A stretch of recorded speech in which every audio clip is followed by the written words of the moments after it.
Welcome to Hood Champion Boxing and Sports. Naoya Inoue. In my opinion, some people don't agree. But when I really look at it, I think he earned Fighter of the Year, man. But there's some people who are still saying he hasn't really fought anyone. But it doesn't matter if they're looking at names and feel that they're not well-known names. It's a lighter weight division.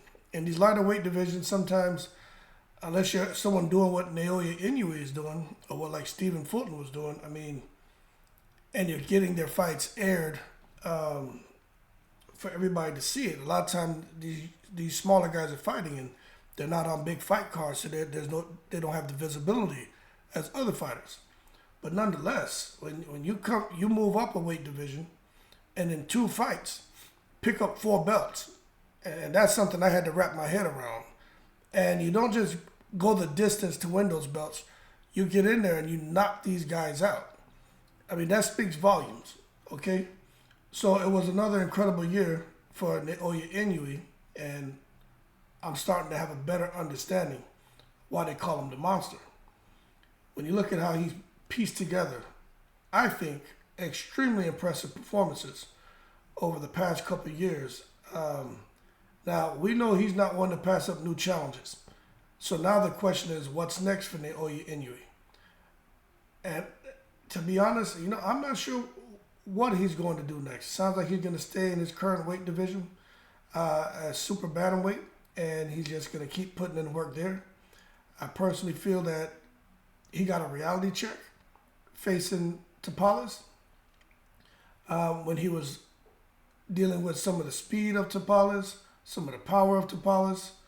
I really feel that he said to himself, okay, hold on a second. I got in there with Fulton, who was more of a boxer, slick boxer.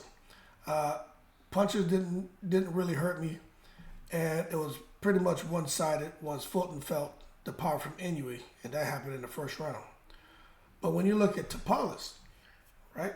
Tapales put up a respectful confrontation to make it known that I want this undisputed distinction as well. But unfortunately, he just couldn't pull the trigger as much as he wanted. Although he put up a good fight, matter of fact, as good as almost anyone who faced Inoue in recent years. Matter of fact, Inoue, despite all of Tapales' efforts and getting dropped in the 4th and stopped in the 10th, right? Inoue went on to get the stoppage, become undisputed, but Inoue said he had to dig deep in that fight against Tapales. He said that was one of the most intense fights he'd ever been in. In addition, he said his corner had to keep talking to him to keep him motivated, to keep encouraging him. Now, these are not my words. These are Naoya Inoue's words.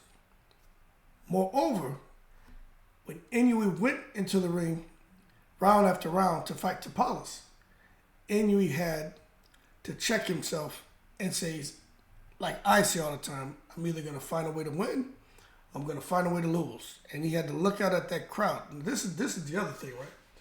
This man's out here fighting in front of all those people in his home country. So when that little bit of doubt set in, like, man, this isn't an easy fight, he was able to pull from the energy, draw from the energy of the crowd, and motivate himself to push and just basically outwork and outgrit Tapales. Now, that being said, well, what's next for Naoya Inoue? Well, we just got to wait and see. But whether you agree with what Naoya Inoue has done, or if you don't, well, I guess we'll see next year what happens with him as he continues to put in work in the super bantamweight division. Now, Sean Porter is saying he thinks Inoue is a great fighter, but he's not so sure Inoue can bubble up beyond 122 pounds. Antonio Tarver is saying Inoue is not a pound-for-pound great. He's like, who's he fought? He hasn't fought anybody. There's no one for him to fight. That's why he's just basically, buzzsawing through these weight divisions and through these champions. Now, I don't know if I agree with Antonio Tarver. Matter of fact, Antonio Tarver gives a lot of opinions on stuff. He stirs up a lot of conversation, which I think is good to have those dialogues. But that doesn't mean he's right. Just like when I'm sitting here talking, don't mean I'm right. It doesn't mean you're right.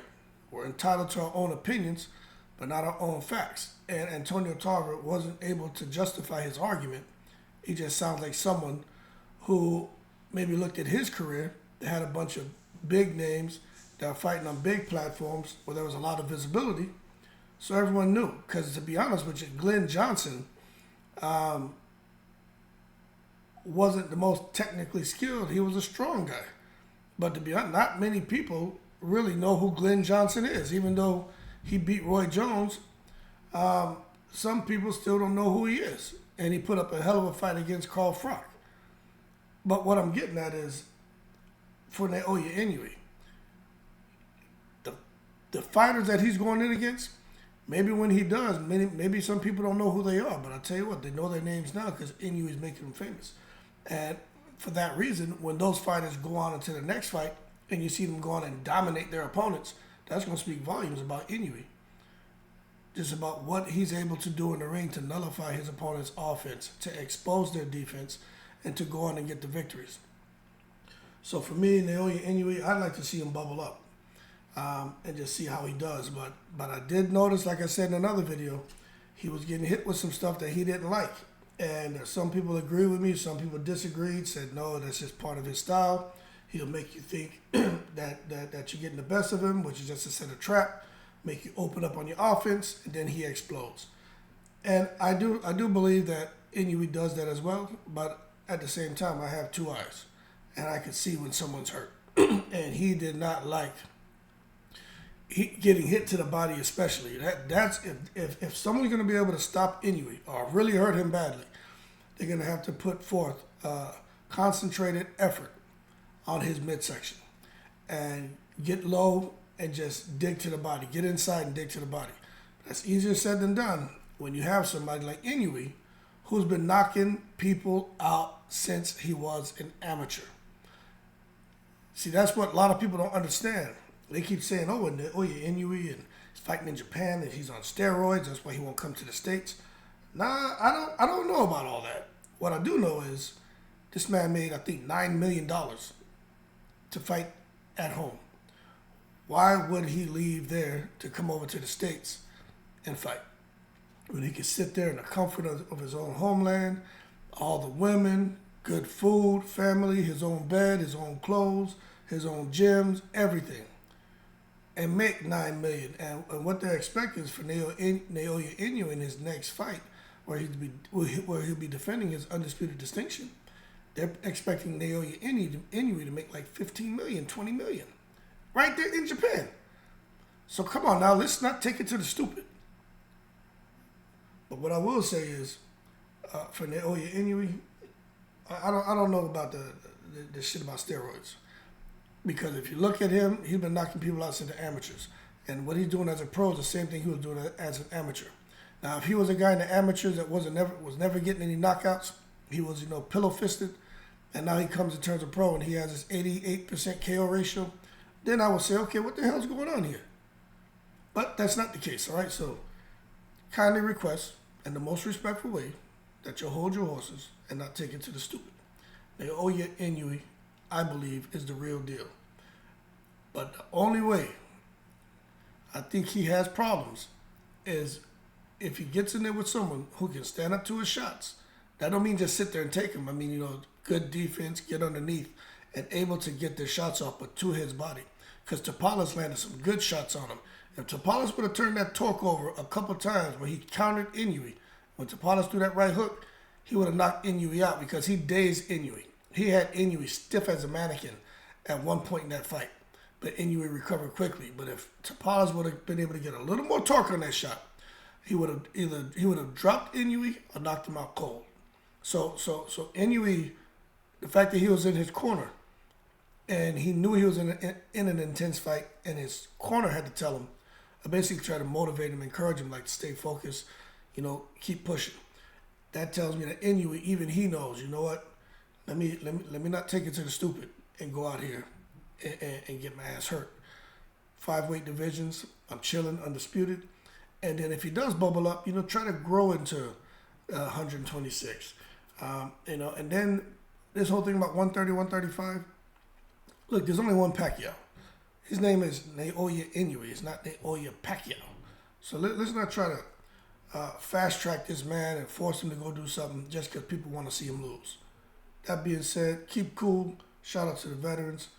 I think when I really look at it, 2 fights, 4 titles, I think that's a big deal.